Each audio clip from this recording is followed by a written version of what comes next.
자, 모두들 반갑습니다. 지니 인베스트먼트의 강태공 전문가입니다. 자, 금일은 빈살만이 꽂힌 이거 테슬라 머스크도 투자 결정, 이 종목 못해도 3배 상승, 12월 전에 꼭 매수하세요 라는 내용을 가지고서 방송을 진행해 보려고 합니다.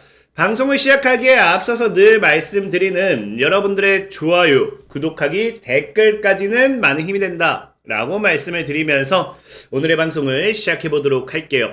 자, 일단은 오늘 테슬라, 머스크의 이런 이야기가 나온 게 굉장히 오랜만인데, 자, 왜 이런 이야기가 나오느냐? 자, 여러분들도 알다시피 오늘 장중에 어떤 뉴스가 나오냐고 하면요.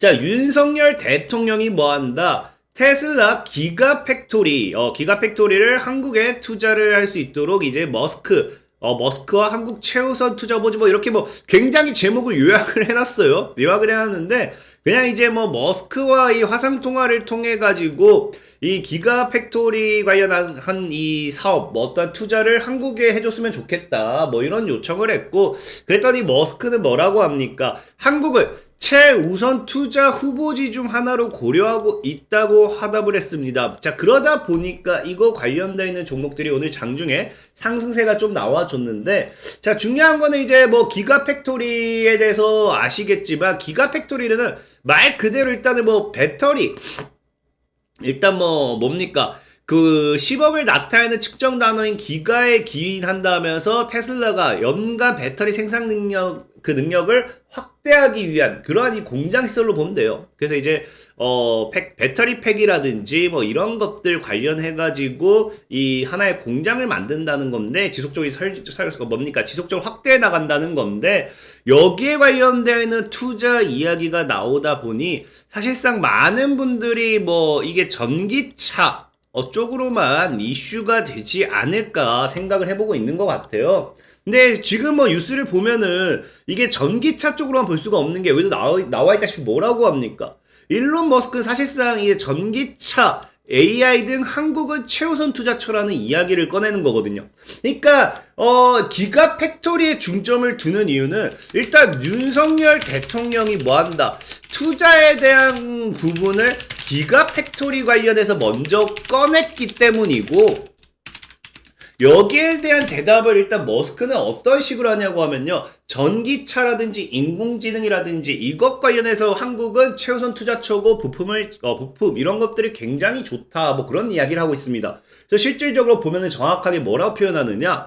자, 일론 머스크 역시 한국은 테슬라의 최우선 투자 후보지 중 하나라며, 전기차 부품과 자율주행, 인공지능 부문에서 한국 기업과 협력을 강화하고 있다면서 투자 의향을 밝힌 것으로 전해졌다. 그러면서 이제 보면 여기도 나와있다시피 기가팩토리 아시아 확장 전략에 한국과 협력 방안이 있는 것을 강조했다. 그러니까 지금 이제 앞서 말한 것처럼 윤석열 대통령이 이제 기가팩토리를 꺼냈기 때문이고, 지금 머스크의 답은 뭡니까? 기가팩토리에 극한된 게 아니라 뭐라고 대답을 해요? 전기차라든지 자율주행이라든지 인공지능 부분까지 뭐하고 있다? 확대할 의향을 투자 의향을 가지고 있다라는 거거든요. 그럼 우리가 여기서 봐야 되는 건 뭐냐고 하면요, 전기차, 자율주행, 인공지능 이 모든 것을 봐야 된다는 거예요. 근데 이 모든 것을 보자고 하니까 지금 문제는 뭐냐고 하면요, 이 모든 것을 봤을 때 지금 이 전기차, 자율주행, 인공지능 이 세 가지를 공통적으로 가지고 갈 수 있는 게 무엇인가? 사실 저는 봤을 때 자율주행 차량밖에 없다 생각하고 있거든요. 자율주행. 그래서 전기차 같은 부분은 결과적으로 지금 이미 전기차는 상용화가 완전 상용화가 아니지만 상용화가 된 부분이라 볼 수 있고, 이 전기차도 결과론적으로 자율주행으로 가기 위한 하나의 거쳐가는 과정이고, 인공지능도 결과론적으로 자율주행 차량에 필요한 부분이거든요. 그래서 저는 이게 어쨌든 이 세 가지를 모두 다 봤을 때 이 세 가지의 공통된 부분이 분명히 있을까 생각해요. 그러면은 우리가 투자를 어디로 해봐야 되느냐? 이 머스크가 한국 시장에 투자를 한다는 이 과정, 만약에 한다고 가정을 했을 때 어디에 봐야 되냐고 하면은 앞서 말했던 전기차, 자율주행, 이제 인공지능 이 모든 것에 우리가 아울릴 수 있는 그런 관련 테마를 좀 봐야 된다 생각을 해요. 근데 이제 일단 전기차는 결과적으로 자율주행과 좀 같이 다니는데 보고 있고, 그럼 자율주행 같은 경우가 지금 이제 핵심 기술이 무엇이냐? 자, 뭐라고요? 자율주행 자동차가 완전 자율주행에 도전한다라고 하잖아요. 이게 테슬라가 사실은 제일 원하는 거죠. 완전 자율주행 도전하는 거. 그래서 완전 자율주행 자동차 시대의 서막이 열렸는데 여기에 핵심이 뭐냐? 자, 자율주행 자동차는 ICT 기술이에요. ICT 기술을 자동차에 탑재해 운전자의 작동 없이 차량을 제어하는 자동차로서 ICT와 자동차 산업이 융합된 첨단 기술의 집약체다. 그래서 지금 현재까지 자율주행 기능은 부분 자율주행, 즉 미국 자동차 공학회 기준 레벨 2에 머물렀고 ICT에 대한 이 뭡니까? 기술력이 부족하다라는 거죠. 그럼 지금 이제 테슬라가 여러분 알다시피 테슬라가 향하는 완전 자율주행으로 가기 위한 필수 기술은 무엇이다? ICT라는 거야, ICT. 그리고 또한 이제 아까 여기서 얘기했다시피 머스크가 얘기했던 부분도 인공지능 부분에 대한 이야기도 했는데, 사실 인공지능에 대한 부분도 뭡니까? AI로 통한다. 뭐예요? 차세대 통신 구현 AI에 주목해야 하면서 ICT 요소 기술로서 AI와 연구 개발을 하고 있다. 그래서 보면은 인공지능 기술이 발전하면서 사용자의 의도를 이해하고 반영해 네트워크 관리 작업을 자율적으로 처리하는 인텐트 기반 네트워킹, 이게 IBN이라고 표현을 해요. 근데 이 IBN 같은 경우도 결과적으로 뭡니까? 정보통신 기술 업계의 화두로 구성하고 있다. 그러니까 이 ICT 안에 뭐가 들어간다? 이 IBN 기술이 들어가게 되는 거죠. 그래서 IBN은 네트워크 제어 관리에 완전 자동을 구현할 것으로 기대되며, 아울러 AI가 차세대 이동통신 기술의 중심에 자리할 것이라 전망 또한 기정사실화가 되면서 AI, ICT 융합 연구개발. 그래서 ICT 요소 기술로서의 AI도 이목이 쏠린다. 그래서 결과론적으로 이제 놓고 본다고 하면은 이제 아까 얘기했다시피 인공지능 역시도 ICT와 이 연계가 된다라고 좀 표현을 하고 싶고, 자, 그리고 이 ICT, 이게 저는 좀 더 이 전기차 인프라, 2차 전지 전기차 인프라보다 ICT에 조금 더 우리가 집중해봐야 된다 생각하는 게 뭐냐고 하면은, 오늘 이게 기가팩토리뿐 아니라 이제 윤석열 대통령이 뭘 하냐고 하면요. 이 윤석열 대통령이 머스크에다가 스페이스 X 인터넷망 관련해서 협력 제안도 했습니다. 그러다 보니까 지금 이제 스페이스 X, 스타링크 관련된 이슈도 분명히 우리 국내에 떠오르게 될 건데, 문제는 뭐냐고 하면요. 스페이스 X 같은 경우는 이미 내년에 우리나라에 들어올 예정이에요. 실질적으로 뉴스 보면 뭐라고 합니까? 2022년도 6월에 나온 뉴스. 자, 일론 머스크의 스페이스 X, 스타링크가 뭐 한다? 내년에 한국에 출시를 하겠다. 근데 한국에 출시하는 이유가 뭐냐고 하면요. 여기도 나와 있습니다. 한국에 출시하는 이유가, 자, 20일, 자, 스페이스 X 홈페이지에 들어가 스타링크 서비스 지역을 보면 한국 지도 위에 스타링크, in 2023 이라고 나와요. 그래서 이 2023년부터 시작한다고 스타팅인, 그래갖고 표시된 것을 확인할 수 있습니다. 스페이스X 측은 지난 1월 미국 로스앤젤레스 서부 호소 본사를 방문한 조승래 더불어민주당 의원, 김영식 국민의힘 의원, 양양자 무소속 의원 등에게 뭐라고 얘기했느냐? 자, 한국의 정보통신기술 통신 인프라에 뭐가 있다? 흥미가 있다. 국내 시장 진출 의사를 밝힌 것으로 알려졌다라는 겁니다. 자, 그러면 실질적으로 뭐예요? 이 머스크가 내년에 스타링크를 진출하는 이 스타링크를 우리나라에 들어오는 이유가 뭐다? 한국의 ICT 기술에 이미 뭐예요? 흥미를 보이고 있다라는 겁니다. 그러면서 머스크가 이야기한 뭐다? 머스크가 이야기한 자율주행이 되었던지, 전기차가 되었던지, 인공지능이 되었던지, 이런 부분으로서의 뭐예요? 투자 확대 역시도 뭐랑 연관이 된다? ICT랑 안 엮일 수가 없다라는 거예요.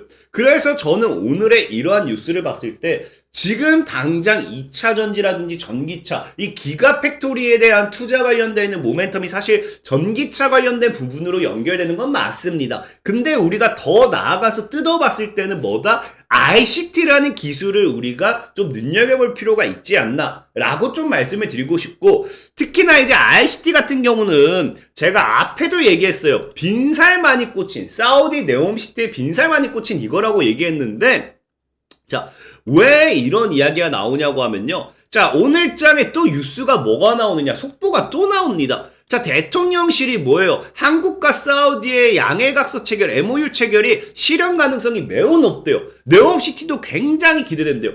그러다 보니까 우리가 지금 시장에 네옴시티 관련되어 있는 모멘텀의 수혜주들도 눈여겨봐야 되는데, 이 네옴시티가 뭐다? 자, 최근에 사우디가 빈살만이 사우디 왕세자가 어디에 꽂혔대요? 네이버 신사업에 꽂혔다라는 이야기가 나옵니다. 근데 이 신사업 같은 경우가 뭐냐고 하면요.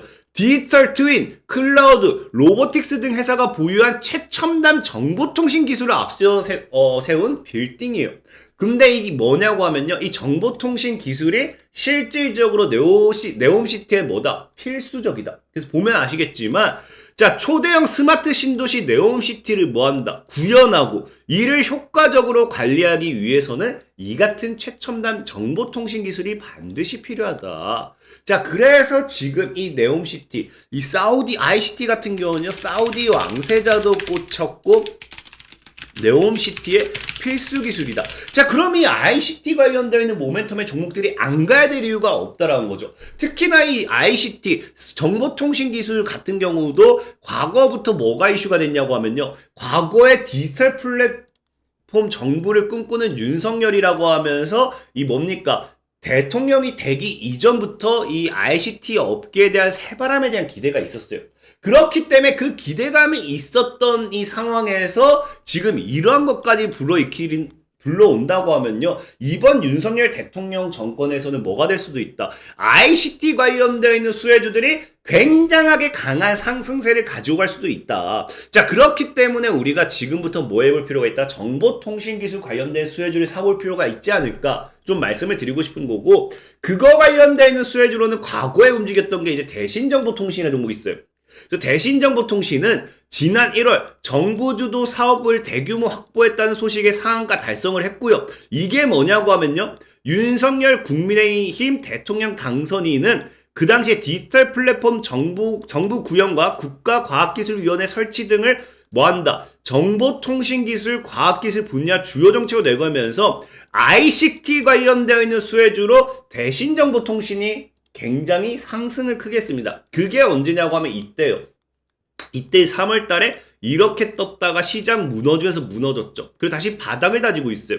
자, 그러면은 지금 여기서 머스크 관련되어 있는 모멘텀과 네옴시티 관련되어 있는 모멘텀이 싹 갖다 들어간다라고 하면요. 지금 자리에서 전고점 3,000원대까지도 충분히 다시 쏴볼 수 있지 않을까. 그럼 지금 1,000원대 기준으로 3,000원까지 가준다고 하면 약 3배 정도의 상승세가 충분히 기대해 볼 수 있는 종목이다라고 좀 말씀을 드릴게요. 그래서 오늘은 대신정보통신이라는 종목을 드릴 거고요. 늘 말했다시피 이런 종목의 소개가 아니라 직접적인 매수와 직접적인 매도 사인까지 내가 100% 무료로 받아보고 싶다 하시는 분들 계시잖아요. 자, 그런 분들은 뭐 하면 되냐면요. 늘 말했지만 영상의 하단. 자, 지금 이제 보시면요. 이제 영상의 하단을 보시면은 이제 이런 식으로 어떻게 되어 있느냐. 링크가 달려 있습니다. 링크. 이렇게 100% 무료 단타 링크를 클릭하시면은 지금 이렇게 1466분이 들어와 있는 텔레그램으로 이동이 돼요. 그 조인 채널을 누르시면은 어떻게 되느냐. 실질적으로 이렇게 1466분이 들어와 있는 방에 이제 올라옵니다. 자, 이거는 1466분이 있기 때문에 이거는 제가 수익률을 거짓말을 할 수가 없어요. 그래서 실질적으로 보면요. 지금까지 매매했던 기록, 이번 주에 매매했던 게 샤페론 한국 패키지 플라즈메 나노 모비데지 대성 파이텍 이런 식으로 해가지고 우리가 지금까지 9월, 10월, 11월 매매하면서 총 55개의 종목을 매매했습니다. 55개의 종목을 매매했고요. 지금 손절이 딱 4개 있었어요. 그래서 여기도 나와 있지만 제가 여러분들에게 대놓고 얘기한 게 뭐예요? 손실과 수익은 다 그대로 기록 중에 있습니다. 그렇기 때문에 절대적으로 이제 사기 뭐 거짓 수익률을 기록하지도 않고요. 손절도 손절 그대로 표현하고 있고요. 그래서 9월, 10월, 11월 총 55개 종목 매수했고요. 51개 수익, 4개 손절입니다. 그래서 누적 281% 수익 기록 중이며 지금 매수를 해놓고 가지 못한 종목도 한 5개 정도는 있긴 있어요. 물론 이렇게 있긴 하지만 모두 손절 사인을 드린다 하더라도 분명한 건 총 수익률이 230%에 넘어가고 늘 말하지만 100% 승률은 장담 못해요. 하지만 현재 보유하고 있는 것도 가급적이면 수익으로 나올 수 있도록 해드릴 거고요. 웬만하면 당일 매수, 당일 매도를 통한 이런 단타, 당일에 매수해서 당일에 매도 하루 만에 16%, 그래서 당일에 매수, 당일 매도 하루 만에 3%, 이거는 뭐 이틀 걸리긴 했지만 9%, 이런 수익률을 드리기 위해서 노력할 거니까 내가 100% 매수부터 매도까지 사인을 받아보고 싶다.